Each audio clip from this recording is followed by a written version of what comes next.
এই সূরাটার নাম হলো সূরাতুল ইখলাস। সূরাটার নাম সূরাতুল ইখলাস। পবিত্র কুরআনুল কারীমে আমার আল্লাহ পাক কতগুলা সূরা নাযিল করেছেন? যেই ব্যক্তি উত্তরটা দিছে তাকে উদ্দেশ্য করে সকলেই বলে মারহাবা। আরো জোরে সরে। আমি কিন্তু আগেই বলেছি, আপনারা যে কয়জন এই জায়গায় বসছেন, আমার মাদ্রাসার ক্লাসের ছাত্র এই কয়জন আমার সামনে প্রায় বসে। এই জন্য এটা কিন্তু আমাদের শুধু ওয়াজ শুনবো, আওয়াজ শুনবো, চলে যাব, বিষয়টা এরকম। এখন নির্বাচন আসছে, স্লোগান কিন্তু অনেক আইটেম শুরু হবে, ঠিক না? স্লোগান চলে আপনাদের এলাকায়? আরে বাবা, স্লোগান কি?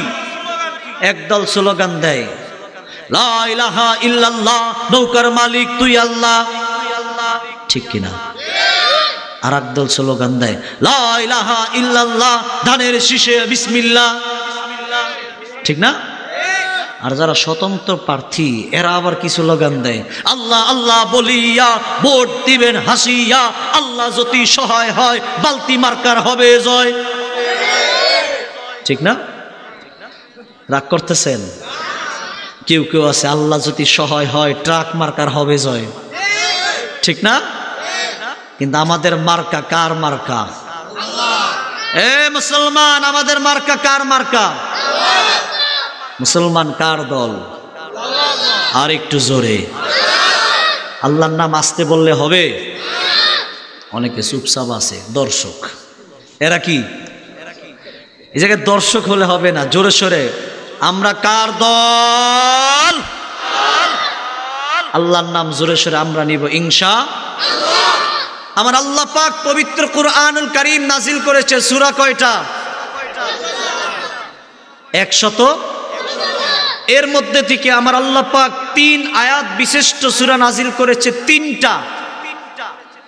আমি আপনাদের সামনে তার থেকে আরেকটু আগে আজকে একটা সূরা আমি আপনাদের সামনে তাফসীর করব, আলোচনা করব। এই সূরার আয়াত সংখ্যা 4টা। এই সূরার নাম হলো সূরাতুল ইখলাস। সূরাতুল ইখলাস।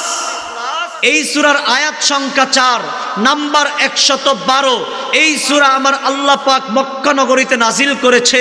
এই সূরার মধ্যে আমার আল্লাহ পাক মুমিনদেরকে উদ্দেশ্য করে কিছু মেসেজ দিয়েছে, যে মেসেজগুলো সম্পর্কে আজকে আমাদের আলোচনা হবে।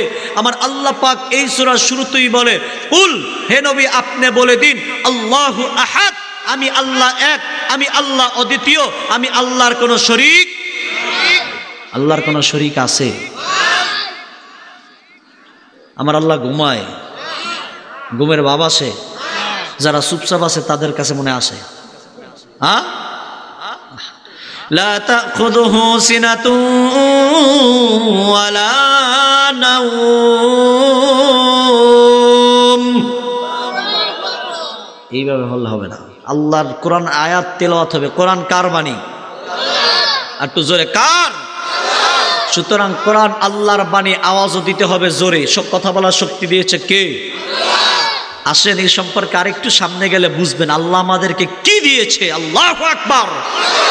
আমার আল্লাহ পাক ডাক দিয়া বলেন, কুল, হে নবী আপনি বলে দিন, আল্লাহু আহাদ, আমি আল্লাহ এক, আমি আল্লাহ অদ্বিতীয়, ওয়াহদাহু লা শারীকা লা, আমি আল্লাহর কোনো শরীক নাই। আমাদের দেশের অবস্থা মোটামুটি পর্যায়ে আছে, সহনশীল। কিন্তু আমাদের পার্শ্ববর্তী দেশ ভারত, ইন্ডিয়াতে আমি প্রতি বছর একাধিক প্রোগ্রাম করি। গত বছরও ইন্ডিয়াতে আমার প্রায় 42টার উপরে প্রোগ্রাম হয়েছে। আমি ওই দেশের প্রোগ্রামগুলোয় যখন যাই, আমি তখন দেখি তাদের রাস্তা ঘাটে, বাজার হাটে, মাঠে ময়দানে, বিল্ডিংয়ের ছাদে, বাজারের মাঝখানে, সব জায়গার মধ্যে শুধু শিরিক আর শিরিক, মূর্তি আর মূর্তি পূজা। কথা বলুন ঠিক কিনা? কিন্তু আমার আল্লাহ পাক তাদের সম্পর্কে ডাক দিয়া কি বলেন জানেন? সূরাতুল লুকমান, পবিত্র কুরআনুল কারীম 21তম পারা, সেই সূরার মধ্যে আমার আল্লাহ পাক মানুষদেরকে ডাক দিয়া বলেন, ইন্নাশ শিরকা লাযুলমুন আযীম।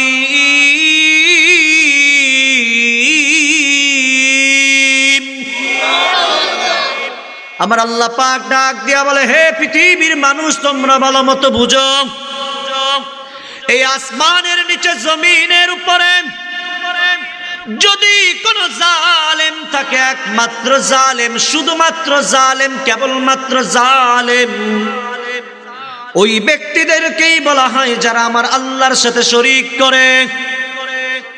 কার সাথে? ইন্নাশ শিরকা লাযুলমুন আযীম।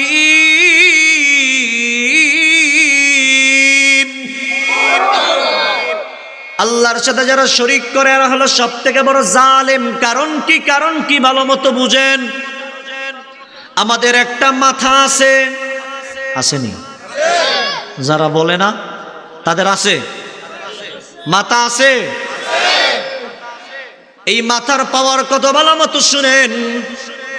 পৃথিবীর একটা দামি কম্পিউটার, সুপার কম্পিউটার, যেই কম্পিউটারের ওয়েট 12.5 টন। ওয়েট কত? আমাদের বাংলাদেশের, আপনাদের ময়মনসিংহের এক একটা ট্রাক কতটুকু ওয়েট বহন করে? হ্যাঁ, 20 টন বলে। 5 টন। 5 টন কয় টন? 5 টন না, লেখা থাকে 5 টন, 60 টন সর্বোচ্চ। কিন্তু পৃথিবীর সবথেকে দামি কম্পিউটার, সুপার কম্পিউটার, যে কম্পিউটারের ওয়েট 12.5 টন। কতটুক? তার মানে আমাদের এক একটা ট্রাক সেই কম্পিউটারের ওয়েট বহন করতে পারে। এই সুপার কম্পিউটারের মধ্যে একটা বিষয় যখন ঢুকানো হলো, তার মধ্যে সবথেকে কারেন্ট ইনফরমেশন কোন জিনিস দ্বারা পাওয়া যায়, পৃথিবীর সুপার কম্পিউটার অ্যান্সার করে আমার সবথেকে বেশি ধারণ ক্ষমতা হলো প্রতি সেকেন্ডে আমি 500 ইনফরমেশন কালেক্ট করতে পারি, প্রতি সেকেন্ডে আমি 500 ইনফরমেশন ডেলিভারি দিতে পারি। সেই সুপার কম্পিউটারের মধ্যে একজন মানুষের মাথাকে যখন ঢুকায়া দেওয়া হলো, তখন ওই কম্পিউটার অ্যান্সার করে একজন মানুষের মাথার পাওয়ার এত বেশি, প্রত্যেক সেকেন্ডে একজন মানুষের মাথা থেকে 5000 ইনফরমেশন কালেক্ট করতে পারে। একজন মানুষের মাথা প্রতি সেকেন্ডে 5000 ইনফরমেশন আবার ডেলিভারি দিতে পারে। জোরে বলেন সুবহানাল্লাহ। তার মানে পৃথিবীর সবথেকে দামি কম্পিউটারের থেকেও মানুষের মাথার ওয়েট, মানুষের মাথার মেমোরি, মানুষের মাথার ক্ষমতা আরো 100-1000 গুণ বেশি। ঠিক কিনা? মাথা কে দিছে? পিছনে যারা বইছে তারা বলে মাথা কে দিছে? এরপরে আসুন, আপনাদের চোখ আছে কিনা? আছে না? অনেক আছে, ঘুমাইতেছে। চোখ আছে না নাই? এই যে দুইটা চোখ আপনারা দেখতেছেন, এক একটা চোখ আমার আল্লাহ পাক কি পরিমাণ পাওয়ার দিয়েছে ভালো মতো শুনেন। চিকিৎসা বিজ্ঞান, মেডিকেল সায়েন্স বলে মানুষের এক একটা চোখের মধ্যে 13 কোটি ক্যামেরার পাওয়ার আমার আল্লাহ পাক দান করেছেন। কতগুলা ক্যামেরা? আচ্ছা, 13 কোটি ক্যামেরা যদি আপনাদের এই জায়গায় আনি, জায়গা হবে? 2 চোখে আল্লাহ 26 কোটি ক্যামেরার পাওয়ার দান করেছেন। এই চোখ কে দিছে? মাথা কে দিছে? আহা, শ্বাস প্রশ্বাস নেন কি নেন না? অক্সিজেন নেন না? একদিনের অক্সিজেনের বিল 2,32,000 টাকা থেকে শুরু করে 2.5 লক্ষ টাকা পর্যন্ত। একদিনেও যদি আমরা 2 লক্ষ টাকা ধরি, একজন মানুষ প্রতি মাসে 60 লক্ষ টাকার অক্সিজেন ব্যবহার করে। আপনারা কি খুশি না বেজার? তার মানে যাদের বয়স 1 মাস, তার অক্সিজেন, তার দাম 60 লাখ টাকা। ঠিক না? এটা শুধু অক্সিজেনের দাম বলতেছি, হাসার কিছু নয়, চিন্তা করার বিষয়। আমার আল্লাহ আমাদেরকে কি দিয়েছে। একদিনের অক্সিজেনের বিল 2 লক্ষ টাকা ধরলেও মাসে 60 লক্ষ টাকা। এই অক্সিজেন কে দেয়? আটটু জোরে। টাকা তো দৈনিক পেমেন্ট করেন, হ্যাঁ? 1 টাকাও পেমেন্ট করেছেন? বুঝলেন না, বুঝলেন না। এই শ্বাস প্রশ্বাস কে দেয়? আচ্ছা, মুখের মধ্যে সেন্সার, একটা জিহ্বা আছে, আছে তো? এটার মধ্যে যখন আপনারা এই মুক্তাগাছার মান্ডা দেন, কেমন লাগে? খালি ভালো। কেমন স্বাদ? কেমন? মিষ্টি। চিনি দিলে তেঁতুল দিলে সুক্কা টক, ঠিক না? মরিচ দিলে, লবণ দিলে। ও মুসলমান, ভালো মতো বুঝেন, এই জিহ্বা কে দিয়েছে? আপনি ওয়াজ শুনবেন, ওয়াজ আজকে বাড়িতে নেন, আল্লাহ আপনাকে কি দিয়েছে? আপনার হিউম্যান বডি, আপনার গোটা দেহের মধ্যে আল্লাহ কি দিয়েছে চিন্তা করেন। ওয়াজ অনেক শুনবেন, কিন্তু আজকে নিয়ে যান, চিন্তা করেন, বালিশের সাথে মাথা লাগান, আমার আল্লাহ আমাকে কি দিয়েছে। সুবহানাল্লাহ বলেন। কিছু বুঝতেছেন? খারাপ লাগতেছে? যদি কারো খারাপ লাগে হাত উঠাবেন, আলোচনা শেষ করে দিব। চলবে? মুসলমান ভালো মতো বুঝেন, এই জিহ্বা কে দিয়েছে? অক্সিজেন কে দিয়েছে? নাক কে দিয়েছে? চোখ কে দিয়েছে? মাথা কে দিয়েছে? আসমান কে বানাইছে? জমিন কে বানাইছে? গোটা পৃথিবী কে দিয়েছে? সেই আল্লাহর সাথে যখন শরীক করে আমার আল্লাহ পাক তখন ডাক দিয়া বলে, এই আসমানের নিচে জমিনের উপরে এর থেকে বড় জালেম আর কেউ হতে পারে? ইন্নাহু মান ইউশরিক বিল্লাহ,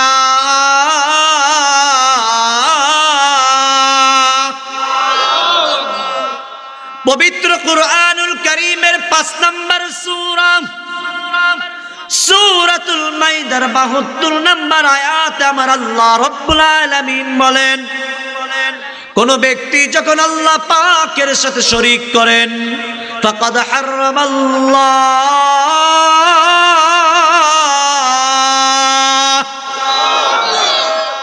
তখন ওই ব্যক্তির জন্য হারাম হয়ে যায়। ফাকাদ হারামাল্লাহু আলাইহিল জান্নাহ, ওই ব্যক্তির জন্য আল্লাহ পাকের জান্নাত চিরতর হারাম হয়ে যায়। আল্লাহর সাথে শরীক করলে জান্নাত চিরতরে। এজন্য শরীককে আমরা করব।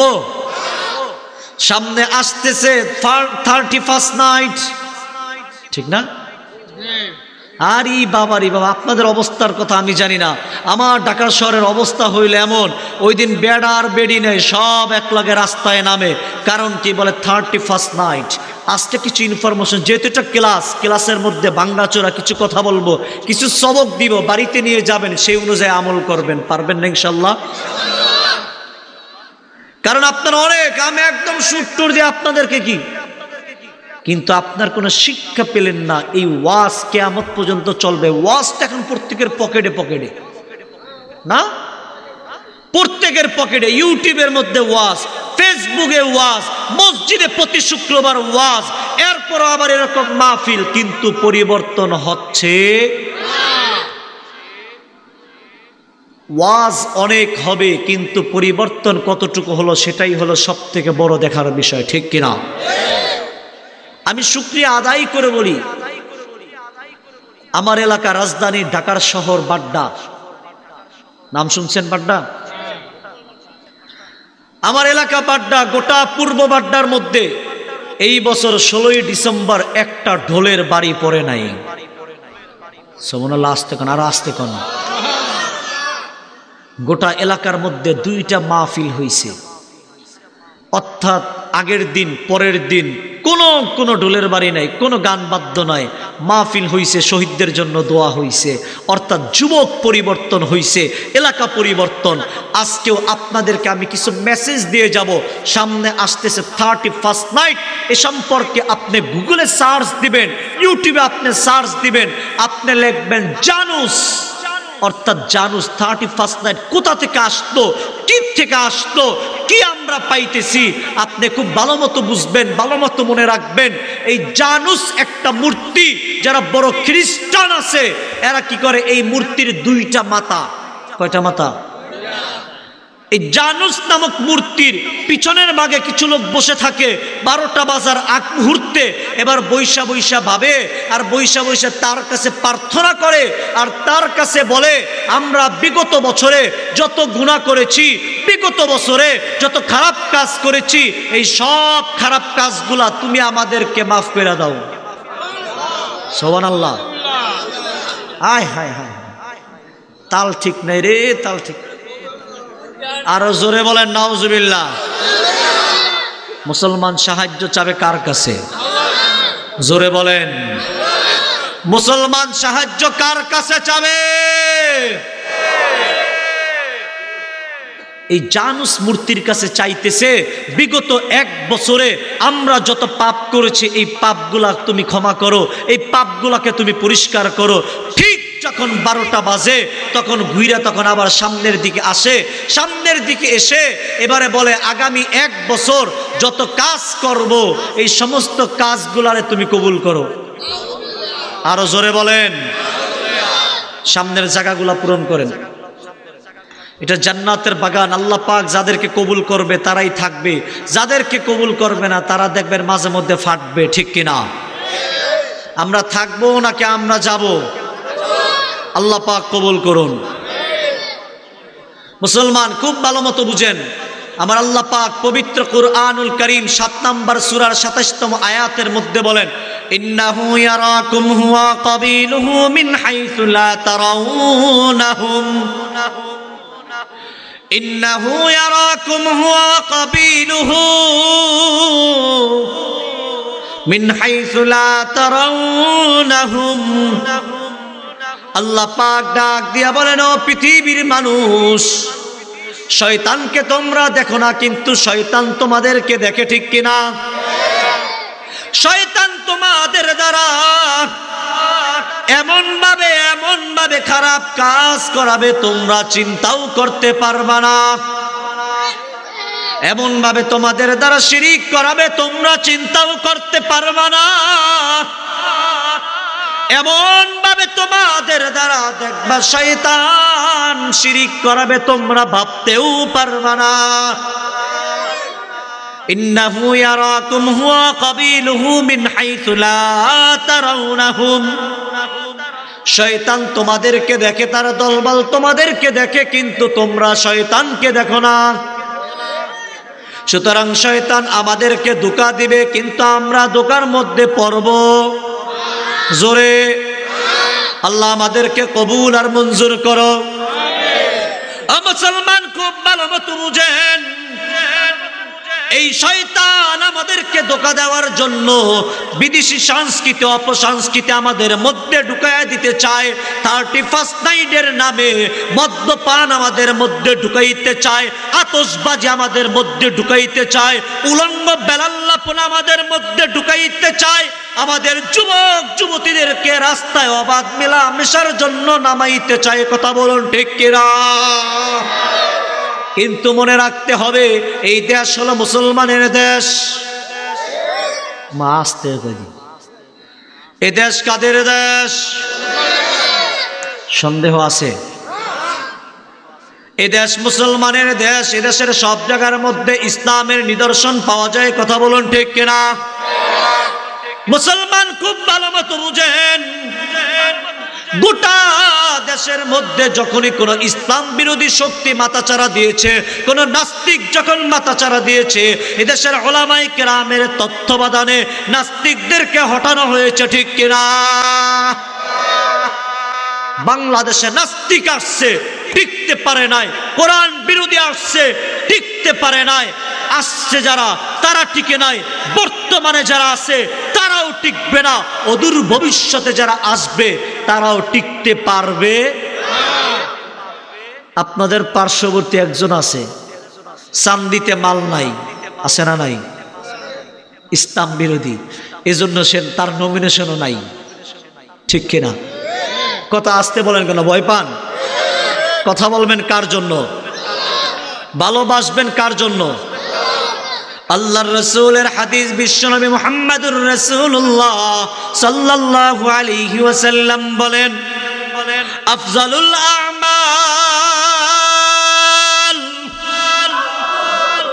সব থেকে উত্তম আমল হলো আল হুব্বু ফিল্লাহি ওয়াল বুগযু ফিল্লাহ। কাউকে ভালোবাসলে আল্লাহর জন্য বাসবো, কারোর সাথে শত্রুতা করলেও কার জন্য করব? আফজালুল আমাল আল হুব্বু ফিল্লাহি ওয়াল বুগযু ফিল্লাহ। ভালোবাসলেও আল্লাহর জন্য বাসবো, দুশমনি করলেও আল্লাহর জন্য করব। কথা বলুন ঠিক কিনা? মুসলমান নাস্তিকদের কোনো জায়গা এই দেশে হবে?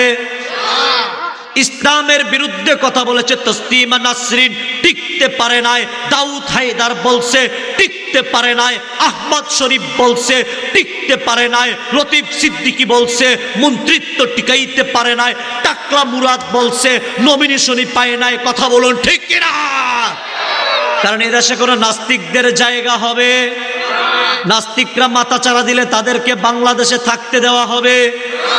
নাস্তিকতা নিপাত যাক, দিন ইসলাম জিন্দাবাদ।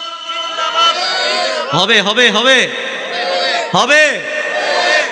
নাস্তিকতা নিপাত যাক, দিন ইসলাম জিন্দাবাদ। নাস্তিকতা নিপাত যাক, দিন ইসলাম জিন্দাবাদ।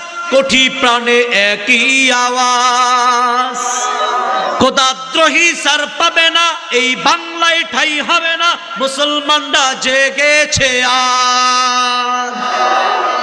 জোর কদমে সামনে চলো, বজ্রকণ্ঠে আওয়াজ তুলো, সবাই মিলে একই তালে দাও না স্লোগান, নারায়ে তাকবীর, নারায়ে তাকবীর। দিন ইসলাম, দিন ইসলাম জিন্দাবাদ, জিন্দাবাদ।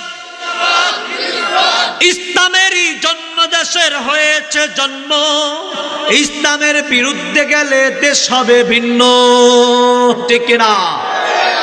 ইসলামেরই জন্ম দেশের হয়েছে জন্ম, ইসলামের বিরুদ্ধে গেলে দেশ হবে ভিন্ন। ইসলামেরই বিরুদ্ধে যারা নিয়েছে অবস্থান, এই বাংলায় ঠাই হবে না, যাও হিন্দুস্তান, ঠিক না? জোর কদমে সামনে চলো, বজ্রকণ্ঠে আওয়াজ তুলো, সবাই মিলে একই তালে দাও না স্লোগান, নারায়ে তাকবীর, নারায়ে তাকবীর। দিন ইসলাম, দিন ইসলাম জিন্দাবাদ, জিন্দাবাদ। মুসলমানের এই দেশেতে নাস্তিকদের ঠাই নাই, নাস্তিকদের পক্ষে যারা তাদের কোনো রক্ষা নাই। মুসলমানের এই দেশেতে নাস্তিকদের ঠাই নাই, নাস্তিকদের পক্ষে যারা তাদের কোনো রক্ষা নাই। এই দেশেতে থাকতে হলে কোরআন মানতে হবে, কোরআন না মানলে তারা বিতাড়িত হবে। জোর কদমে সামনে চলো, বজ্রকণ্ঠে আওয়াজ তুলো, সবাই মিলে একই তালে দাও না স্লোগান, নারায়ে তাকবীর, নারায়ে তাকবীর। আল কোরআনের আলো, আল হাদিসের আলো, নারায়ে তাকবীর। সুতরাং কোন নাস্তিকদের সাথে আমাদের কোন আপোষ হবে? হবে? পার্ট দুইটা, এক কোরআনওয়ালা আর এক হলো কোরআন ছাড়া, ঠিক কিনা? কারা কারা কোরআনের পক্ষে আছেন? আল্লাহ প্রত্যেককে কবুল করুন। দেখেন কারা কারা হাত উঠায় না, এই দেখেন কারা কারা হাত উঠায় নেই, হাত সবাই উঠাইছে। আল্লাহ কবুল করুন। হাত নামাই, স্টেজে যারা আছে হুজুরা উঠাইছে তো সবাই। আল্লাহ প্রত্যেককে কবুল আর মঞ্জুর করুন। আরো জোরে বলেন আমিন।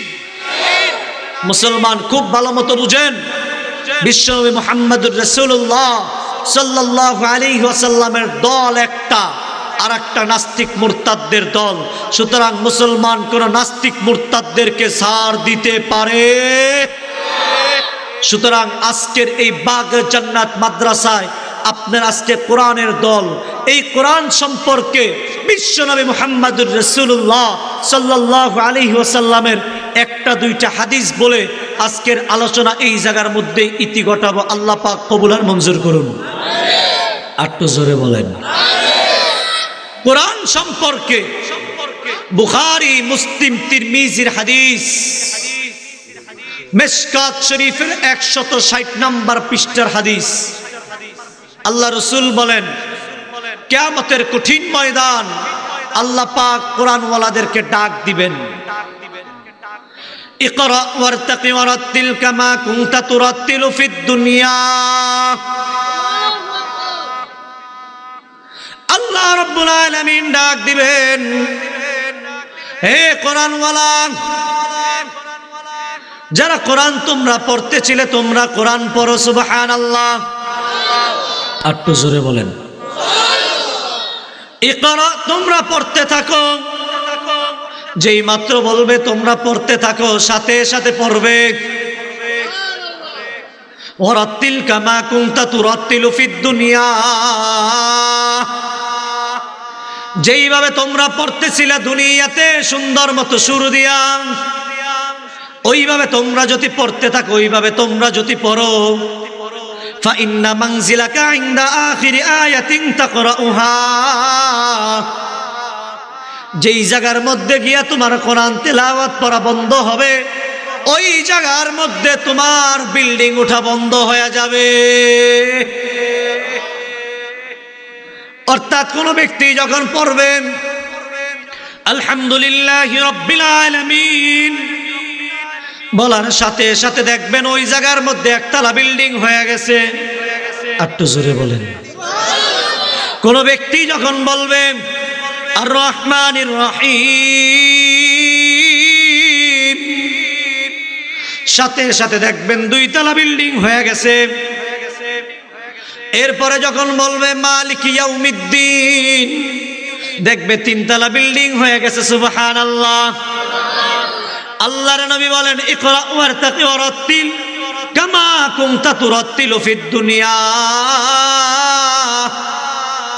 যেইভাবে তুমি দুনিয়াতে পড়তেছিলা ওইভাবে তুমি যদি পড়ো তাহলেই তোমার বিল্ডিং উপরের দিকে উঠতে থাকবে। সুবহানাল্লাহ। এজন্য উপরের দিকে বিল্ডিং উঠাইতে চাই তো আমরা সকলেই, চাই না? আল্লাহর রাসূল বিশ্বনবী মুহাম্মদুর রাসূলুল্লাহ সাল্লাল্লাহু আলাইহি ওয়াসাল্লাম বলেন, যখন কোনো ব্যক্তি কোরআনকে মুহাব্বত করবে, কোরআনকে যখন কোনো ব্যক্তি ভালোবাসবে, আমি নবীকে অটোমেটিক তখন ওই ব্যক্তি ভালোবাসবে। সুবহানাল্লাহ। সকল আমরা একটু জিকির করি লা ইলাহা, আরো জোরে লা ইলাহা।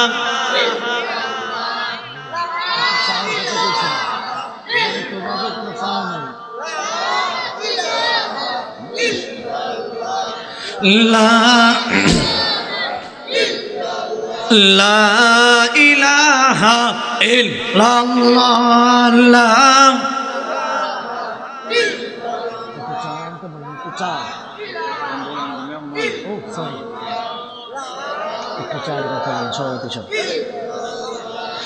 লা ইলাহা ইল্লাল্লাহ, লা ইলাহা, লা ইলাহা ইল্লাল্লাহু মুহাম্মাদুর রাসূলুল্লাহ। তাহলে ভালোবাসবো কাকে? ভালোবাসবো আল্লাহর রাসূলকে। কাউকে আমরা আল্লাহর জন্য ভালোবাসবো, কারো যদি বিরোধিতা করতে হয় কার জন্য করব?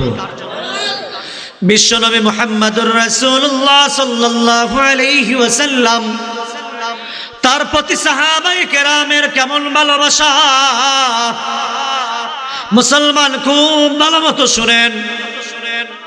আল্লাহর রাসূল ইন্তেকালের পরে আল্লাহর রাসূলের সাহাবী হযরত বেলাল রাদিয়াল্লাহু তাআলা আনহু বিশ্বনবী মুহাম্মদুর রাসূলুল্লাহ সাল্লাল্লাহু আলাইহি ওয়াসাল্লামের কাছে আসছেন। সিদ্দিকের কাছে আয়েশা বলতেছেন, হে আবু বকর, হে খলিফাতুল মুসলিমিন, আমি এখন মক্কা থেকে, আমি মদিনা থেকে বিদায় হব, আপনি আমাকে বিদায় করে দেন।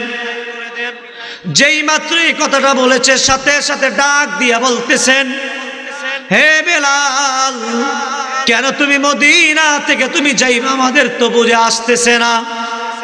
হে বেলাল, তুমি নবীকে ভালোবাসো, আমরা কি নবীকে ভালোবাসি না?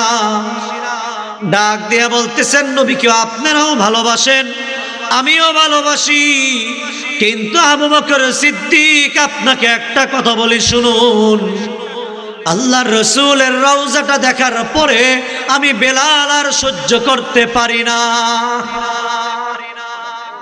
হযরত বেলাল আল্লাহর রাসূলের রওজা দেখিয়া সহ্য করতে না পারিয়া চলে গেলেন সিরিয়ার দামেস্কে।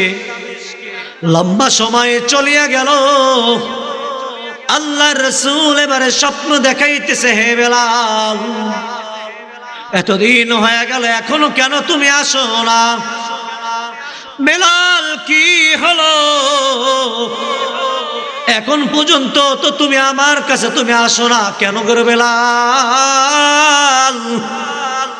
বলার সাথে সাথে হযরত বেলাল এবারে গাঠি বেঁধে মদিনার দিকে রওনা হয়েছে। যেই মাত্র মদিনার দিকে আসলেন, মদিনায় আসার সাথে সাথে এবারে দেখতেছেন বিশ্বনবী মুহাম্মদুর রাসূলুল্লাহ সাল্লাল্লাহু আলাইহি ওয়াসাল্লাম রওজা মুবারকে শুয়ে আছেন। তাহাজ্জুদের সময় বেলাল আসলেন। বেলাল তাহাজ্জুদের সময় আসিয়া, রওজাটা তখন কাঠের একটা বেড়া দিয়া তখন ঢাকনা দেওয়া ছিল। রওজার পাশে এবারে শুয়া শুয়া বেলাল এবারে কান্না করতেছেন, সুবহানাল্লাহ। रुखसार से बरका का जरा पर्दा उठा दो, रुखसार से बरका का जरा पर्दा उठा दो, लिल्लाही मुझे हुस्न खुदा दाद दिखा दो, ऐ बहर करम सदक़े हुसैन इब्न अली का, ऐ बहर करम सदक़े हुसैन इब्न अली का, पियासा हो मुझे शरबत दीदार पिला दो, मैं दूर हाँ मजबूर हो ऐ सैयद आलम, दीदार दिखाते नहीं आवाज सुना दो। हजरत बेलाल अल्लाहर रसूलेर रওজার পাশে বসিয়া গুনগুন গুনগুন করিয়া কান্না করে। মদিনার মুয়াজ্জিন আসলেন, আসিয়া দেখে বেলাল আল্লাহর রসুলের রওজার পাশে কান্না করে। বেলালকে দেখিয়ে এবারে মুয়াজ্জিন ডাক দিয়া বলে, হে মদিনাবাসী, বেলাল মদিনাতে আসছে, মনে হয় কিছুক্ষণ পরে নবীও মদিনাতে আসবে। কারণ বেলাল যখন হাঁটতেন, বেলালের পিছনে পিছনে নবী মুহাম্মদুর রাসূলুল্লাহ হাঁটতেন। বেলাল নবীর সামনে হাঁটতেন আর নবীর রাস্তা পরিষ্কার করতেন। সুতরাং বেলালকে দেখা যায় মনে হয় নবীও আসবে মদিনায়। এই বলিয়া কান্না করে। আর মদিনার মুয়াজ্জিন ডাক দিয়া বলে, হে মদিনাবাসী, বেলাল মদিনার মধ্যে আসছে। আওয়াজটা কে জানি বাতাসের সাথে মদিনার অলিতে গলিতে পৌঁছায়া দিছেন। মদিনার অলিতে গলিতে যেই মাত্র আওয়াজটা পৌঁছায়া গেছে, সাথে সাথে মদিনার লোকজন ঘর থেকে বের হয়ে গেছে। মদিনার লোকজন বেলালের কাছে আইসা বলো, বেলাল, যেহেতু আসছো তাহাজ্জুদের সময় একটু আজান দাও। হযরতে বেলাল চোখের পানি ছাড়া আর বলে, আমি যদি আজান দিই, বলো নবী এবার আমার আজান শুনিয়া নামাজের ইমামতিতে দাঁড়াবে কিনা? আল্লাহ রাসূল সাল্লাল্লাহু আলাইহি ওয়াসাল্লাম বেলাল যখন আজান দিতেন, নবী ঘর থেকে বের হতেন। বেলাল যখন ইকামত দিতেন, নবী মুহাম্মদুর রাসূলুল্লাহ তখন ইমামতি করতেন। হযরতে বেলাল বলে, আমি যদি এখন আজান দিই, বলো নবী মুহাম্মদুর রাসূলুল্লাহ কি ইমামতি করবেন? করবে? এবার একবার দুইবার বলতেছেন, সাহাবায়ে কেরাম সকলেই রিকোয়েস্ট করতেছেন, কিন্তু কোনো কাজ হয় না। সব থেকে বয়স্ক সাহাবী হযরতে সালমান ফারসি রাদিয়াল্লাহু তাআলা আনহু, তিনি ওর ডাক দিয়ে বলেন, হে মদিনার সাহাবীরা শোনো, আমরা যতই বলি কোনো কাজ হবে না, নবীর নাতিদেরকে ডাক দাও, হাসান হুসাইনকে। হাসান হুসাইন যদি বলে তাহলেই দেখবা বেলাল আযান দিবে। আল্লাহর রাসূলের রওজা বরাবর বাবুস সালাম ৭ নম্বর গেট, তার বরাবর মসজিদ আলী। ওই মসজিদ আলীর মধ্যে আল্লাহর রাসূলের মেয়ে হযরতে ফাতেমাতুজ জাহরার ঘর। ওই ঘরের মধ্যেই তো হাসান হুসাইন থাকতেন। বলে তাদেরকে একটু ডাক দাও। যেই মাত্র হাসান হুসাইনকে ডাক দিল, হাসান হুসাইন আসার সাথে সাথে বেলাল দাঁড়ায়া দাঁড়ায়া হাসান হুসাইনের গাল ধরে, নাক ধরে আর চোখ ধরে, কপালের মধ্যে চুমু খায় আর বলে, আমার নবীকে মনে হয় পায়া গেছি। কিতাবের মধ্যে আসছে হাসান হুসাইন দেখতে নবীর মতো ছিল। আরো জোরে, আরো জোরে। হাসান হুসাইনের চেহারা আকৃতি ছিল নবীর মতো। ডাক দিয়া বলে হাসান হুসাইন, বলে চাচা, নানার মুয়াজ্জিন, আপনি একটু আজান দেন, আপনার আজান আমরা শুনতে চাই।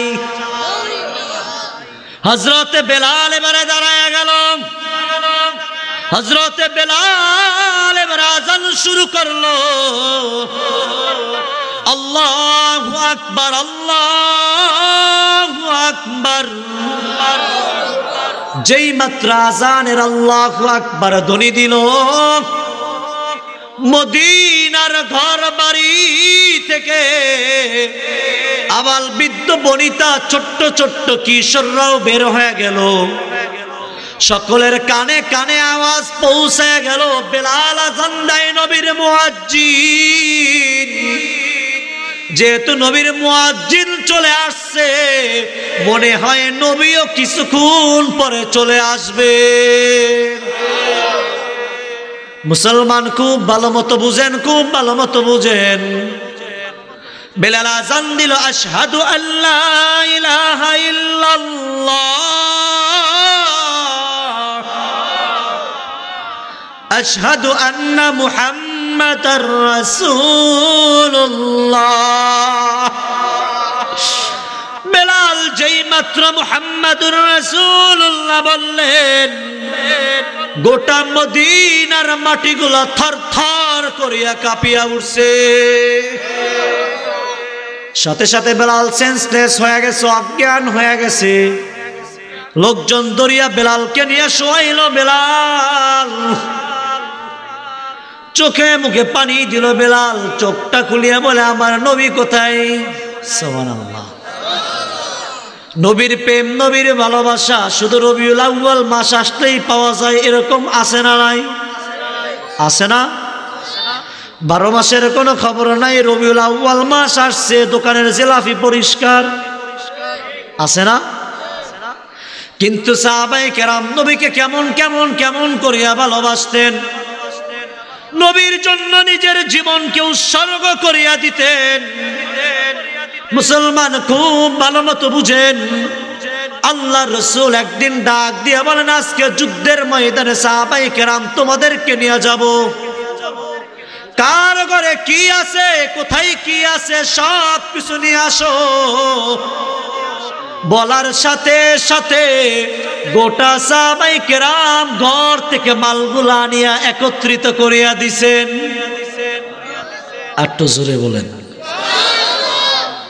সাহাবায়ে কেরামের দৃশ্য দেখি আল্লাহর রাসূল এবারে ডাক দিয়া বলেন, আজকের এই মজলিসের মধ্যে সব থেকে বড় দানবীর মনে হয় ওমর।